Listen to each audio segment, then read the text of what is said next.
Nike Air Max 1 returns in fall 2025 with a fresh black and red colorway that reimagines the classic Chili theme. Unlike previous Chili editions like the 1.0 and 3.0, this version acts as a reverse take, featuring a red leather mudguard, black suede overlays, and white and gray mesh underlays. Though not officially tied to the original Chili lineage, the familiar tricolor palette evokes the same fiery energy, ensuring broad appeal.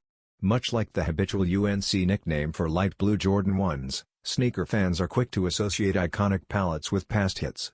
That nostalgic pull, paired with a clean execution, makes this Air Max 1 both visually timeless and commercially viable.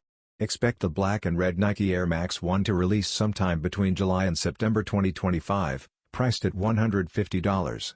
Whether or not you're a Chili loyalist, this reworked classic is poised to stand out on shelves.